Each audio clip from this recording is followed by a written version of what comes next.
The first time Rachel mentioned she wanted to get a gym membership, I didn't think twice. She stood in front of the mirror that morning, holding her bare waist, tilting her head. "I think I'm starting to look soft," she murmured, her tone laced with dissatisfaction. I chuckled from behind my laptop, seated at our kitchen island. "You look perfect to me." "I want to feel perfect to me," she replied, not unkindly. That was late April. She signed up at Iron Core Gym the very next day. At first, it felt like a healthy new chapter for her. Rachel would come home glowing with sweat, hair tied up in a bun, cheeks flushed, talking about planks and kettlebells and some killer hit class she almost didn't survive. I liked seeing her excited.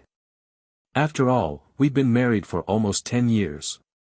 Little renewals like this kept things fresh. I didn't even notice the shift at first. But it came. Slowly. It began with subtle things. The workouts became longer. At first, she'd be gone for about an hour.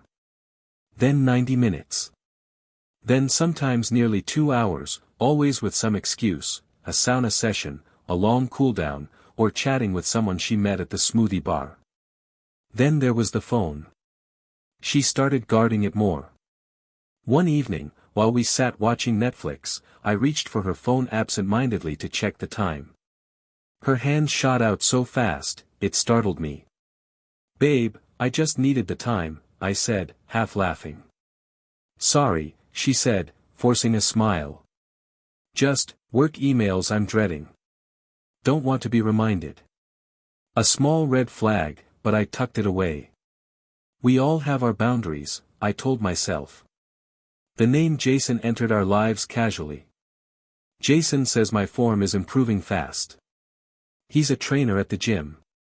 He really knows how to motivate you. Sounds like a good coach." "Oh, he is. He's certified in like 5 different techniques. MMA, CrossFit, you name it." She talked about him the way people talk about celebrities. Admiring, a bit too fascinated, but not necessarily suspicious, yet. Still, something in me stirred. Not quite jealousy. More like a quiet warning bell in a stormless sky.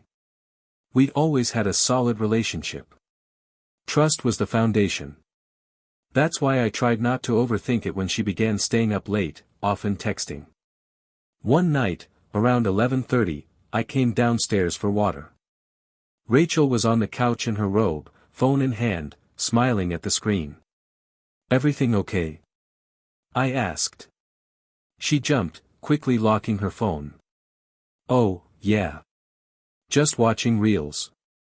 Reels don't usually make people blush." She laughed nervously and got up. "I'm going to bed." She left her phone on the coffee table by mistake. I stared at it. It stared back.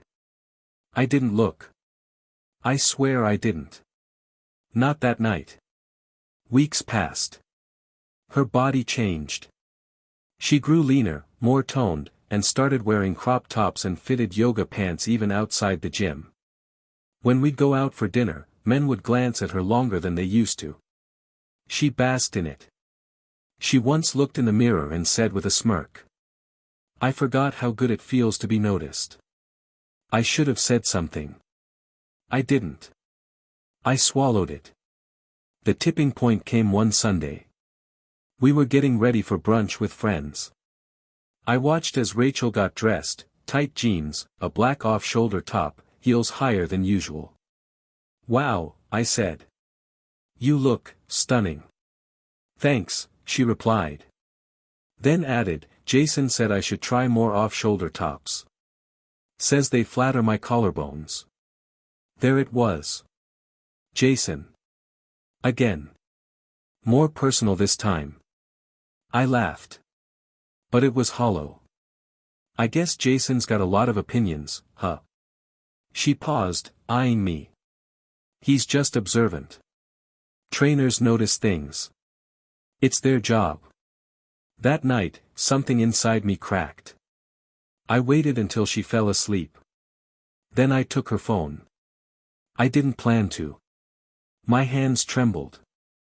I unlocked it with her face. Easy. She slept deeply.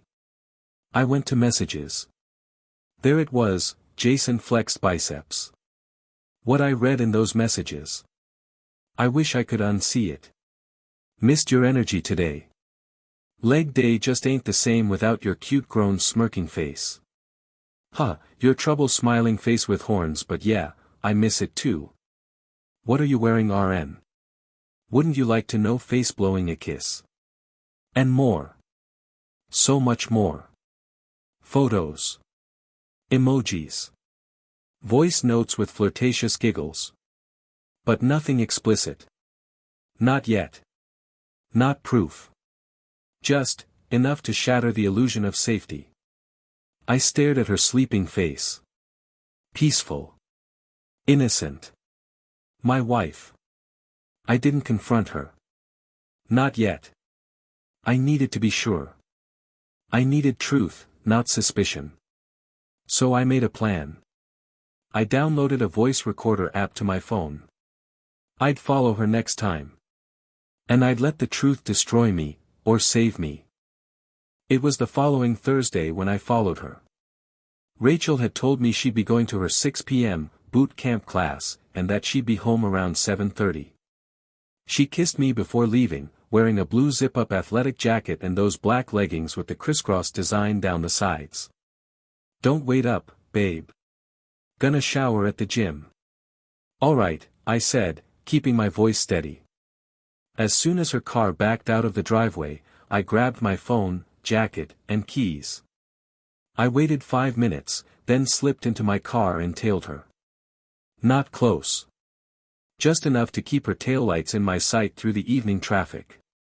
She pulled into Iron Core Gym at exactly 6:12 p.m. I parked across the street and sat low in my seat. She walked in. I waited.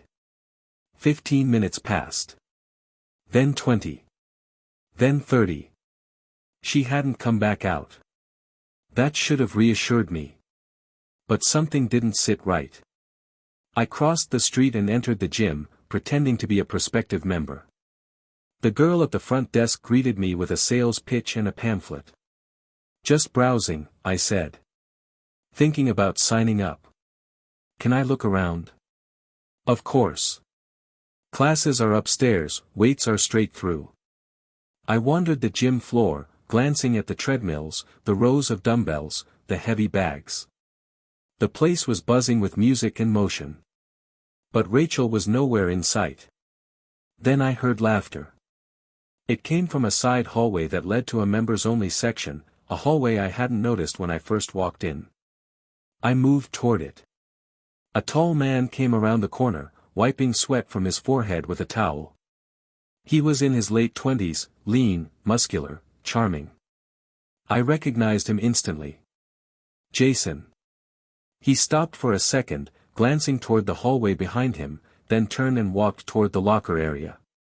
I waited until he disappeared, then crept down the hallway. There were 2 doors on the left, massage room, private stretching area, and one closed door on the right marked trainer lounge, staff only. I held my breath and pressed my ear to it. Soft giggling. Then her voice. Rachel. You always do this when I try to leave. Because I know you want to stay, Jason replied. Another laugh. Then silence. A silence so loaded it screamed. I didn't push open the door. I couldn't. My body wouldn't let me. Instead, I turned, walked back toward the exit like a ghost. I didn't sleep that night. Rachel came home at 8:02, freshly showered, hair damp, skin glowing. Class was intense, she said, yawning. I might be asleep in 5. She kissed my cheek and went upstairs. I stared at the kitchen counter for nearly 20 minutes. The air around me felt poisoned. Over the next few days, I withdrew. Subtly, but surely. I became quieter. More observant. I listened to every word she said like it might be a clue. Jason says my glutes are finally activating the way they should. Jason says protein powder's a scam. Jason showed me this killer new leg press technique. His name became a parasite in our home. One night, she walked past me in a towel, humming to herself, and I asked, "Do you think Jason's attractive?" She paused, turning to me slowly. "What? Why would you ask that?" "Just wondering. You talk about him a lot." "He's a trainer." "That's it. You're being weird." She smiled, but her eyes twitched, just for a second. A crack in her performance. I had to know more. So I did something I never thought I would. I hired a private investigator. The man I hired was named Alex Boone, a semi-retired cop turned PI who specialized in domestic cases. He had a tired voice, a scar above his left eyebrow, and didn't believe in sugarcoating anything. "You want confirmation or denial, Mr. Carter?" he asked, squinting over black coffee. "I want the truth. Whatever it is. Then let's find it." He started tailing Rachel the next day. I still remember the sick irony, watching my wife leave for the gym every evening with a kiss goodbye, while a stranger I'd hired followed her through the shadows. The reports came back fast. On Tuesday, she entered Iron Corps at 6:11 p.m. She didn't attend a class. She went straight to the trainer's wing and didn't leave until 7:43 p.m. Jason left the building 4 minutes before her, heading in the opposite direction. No physical contact recorded, yet. On Thursday, she entered the gym again at 6:06 p.m. Jason arrived 3 minutes later. Alex sent me still shots. Them walking together. Standing in the trainer lounge doorway. Him brushing a hand against her lower back. But the camera didn't catch the door closing. Then came Saturday. Alex followed Rachel not to the gym, but to a small upscale apartment complex across town. Jason's complex. She entered at 3:18 p.m. Left at 6:41 p.m. No gym bag. No workout. Just jeans, boots, and that same black off-shoulder top. I felt something inside me break, like the stem of a wine glass under pressure. I confronted her that night. She was folding laundry when I walked into the bedroom, holding my phone with the photos on screen. "Who is he to you, Rachel?" She turned slowly. "What do you mean? Don't insult my intelligence." I handed her the phone. She stared. Blinked. Swallowed. "You followed me?" "No. I hired someone to follow you. Because I couldn't trust you anymore." Silence. Heavy as iron. She sat down slowly on the edge of the bed, like her legs no longer worked. "It's not what you think," she whispered. "Then tell me what it is." She looked up at me, and for the first time in years, I saw a stranger in her eyes. It didn't start as anything. I swear. He was just a trainer. But he made me feel alive again. Seen. I didn't mean for it to become more. So it did become more. She didn't answer. And that told me everything. I slept on the couch that night. At 3 a.m., I woke up to the sound of her crying in the dark, locked in the bathroom. I didn't go to her. Because I knew something had ended. Something I couldn't glue back together, no matter how hard I tried. The house was quiet for the first time in weeks. No scent of her shampoo on the pillows. No soft laugh from the other room. No faint hum of her singing while making coffee. Just silence. And the echo of everything she destroyed.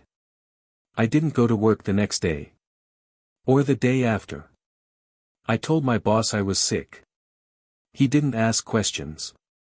What could I say? My wife chose a gym rat over the man who built this home with her. Instead, I sank into the couch. Into my memories. Into whiskey. I watched old home videos, scrolls of pictures on my phone, birthdays, beach trips, Christmas mornings. Her smile haunted me. Not because it was fake then, but because it was real. And it was gone now. Gone because of him. Jason. The name had weight now. A villain. A thief. A shadow between me and sleep. 3 days later, she called. I didn't answer. She texted. Please talk to me. I miss you. I don't know what to do. I can't eat. I can't sleep. Then. I made a mistake. The biggest one of my life. And finally. Do you still love me? I stared at the screen until it blurred. Did I? I didn't know. Or maybe I didn't want to know. A week passed. Then something happened. I saw them. Together. It was purely by accident. I had gone to pick up groceries.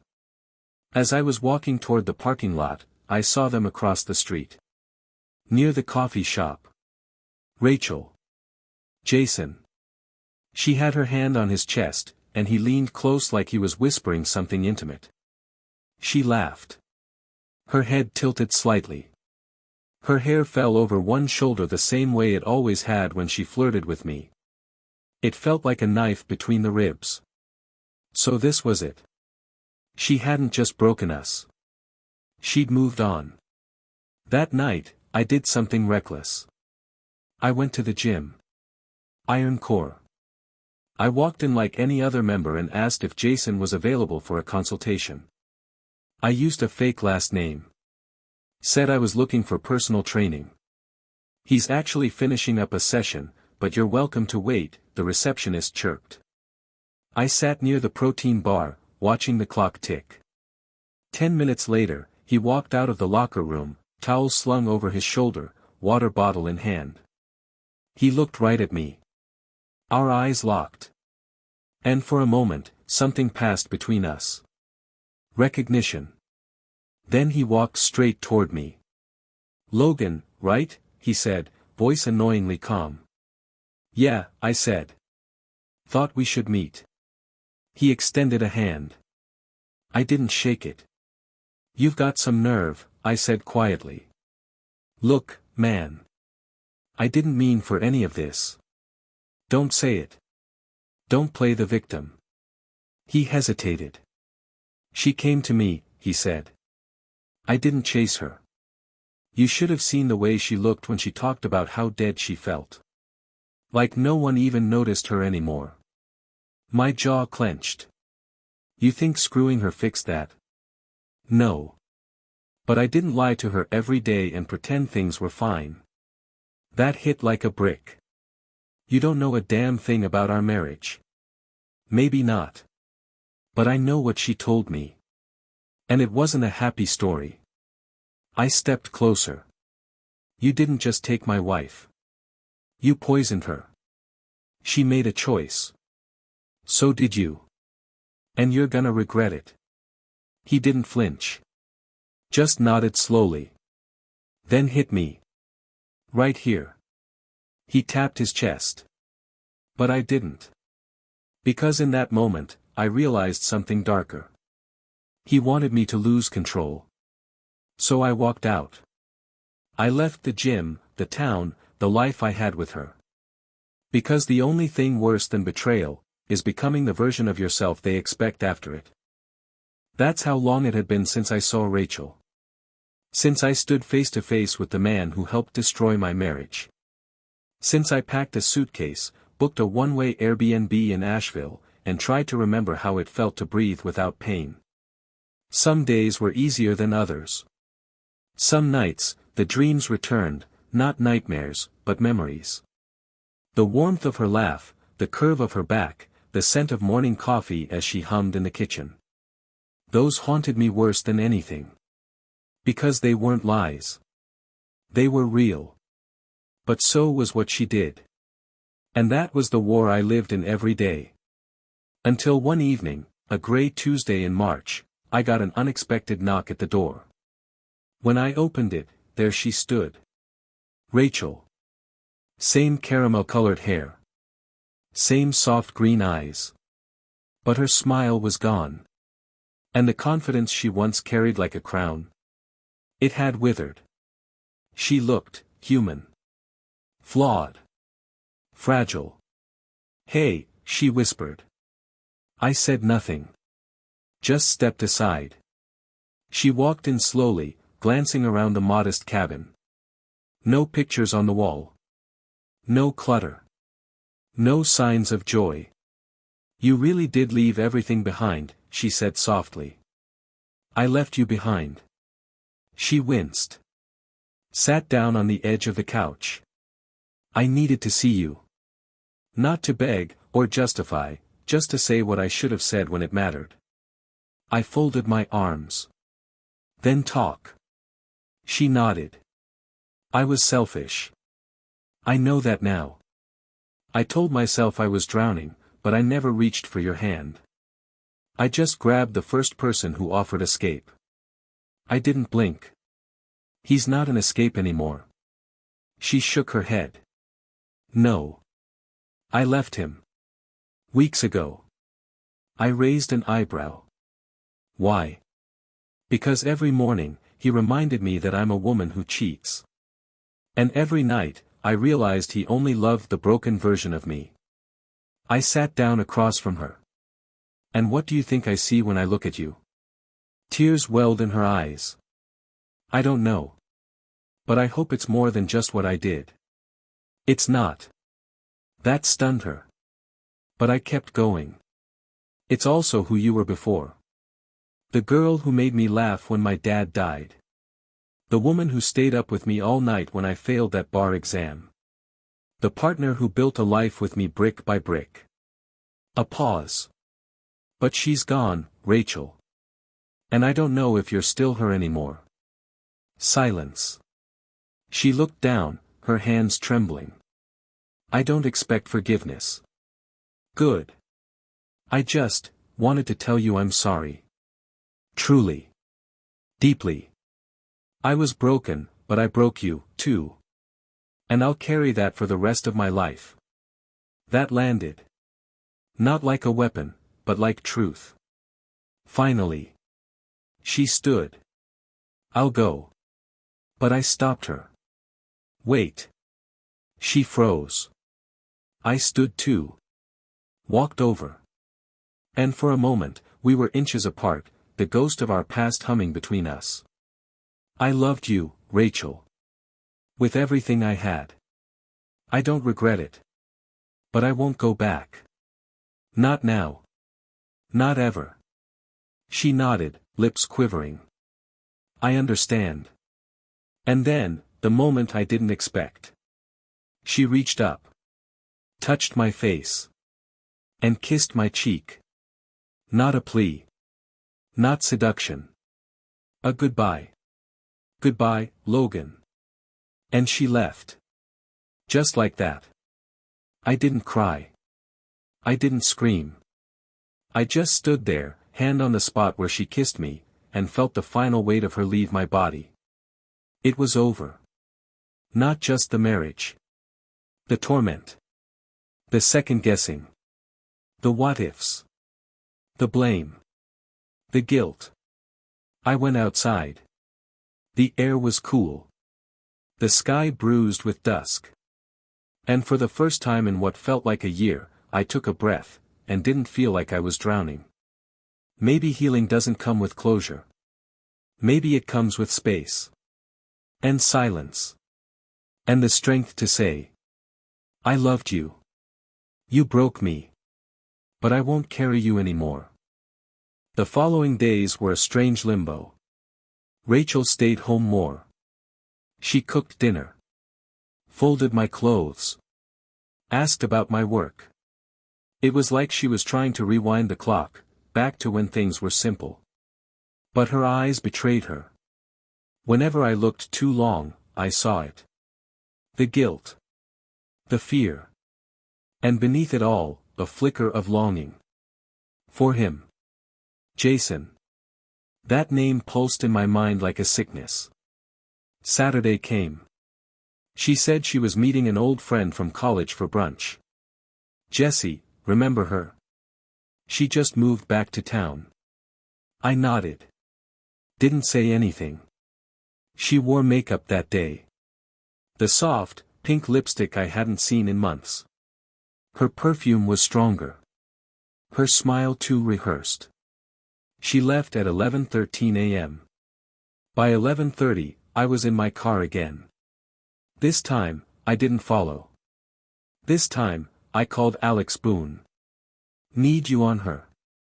Again. At 12:42 p.m., I got the first photo. Rachel entering the Adams Loft Apartments. Not a brunch place. Not even close. 3 minutes later, Jason buzzed her in. 2 hours passed. Then I got the final photo. Rachel leaving, hair messy, cheeks flushed, sunglasses hiding her face. She got in her car and sat there for nearly 5 minutes before starting the engine. That was it. The final nail. That night, I didn't say a word. Neither did she. We just sat at the table like two actors on a stage, reciting silent lines from different plays. Forks scraped plates. Ice clinked in water glasses. I watched the curve of her hand as she reached for the salt, the same hand she ran through his hair, I imagined. After dinner, I poured myself a drink. Whiskey. Straight. Rachel stood in the doorway, arms crossed, like she was about to confess. Or lie. Or both. I think we need to talk. I looked up slowly. Then talk. I never meant for it to go this far. It was just. I don't even know what it was. I was lonely, maybe. Lost. He made me feel like someone wanted me again. I wanted you, I said, voice cold. You just stopped seeing it. She stepped forward. It was never about him, not really. It was about me. About something broken inside me. I shook my head. Don't pretend this was therapy. You weren't healing. You were hiding. A pause. Did you sleep with him? Her breath caught. She nodded. Once. Slowly. Like the truth weighed 50 pounds. I felt like the walls closed in. My skin burned, my stomach churned, my jaw tightened to the point of pain. How many times? I asked. I don't know. A few. Maybe 5. Maybe 5. My hands trembled. Get out. She blinked. What? Get out. Please, Logan. I can't look at you. I can't breathe in this room with you. Just get out. She didn't move. So I did. I walked past her, down the hall, into the backyard, and stood there in the cold. Barefoot. Drunk on pain. Inside, I heard the sound of drawers opening, a bag unzipping, footsteps upstairs. 30 minutes later, the front door opened. And closed. She was gone.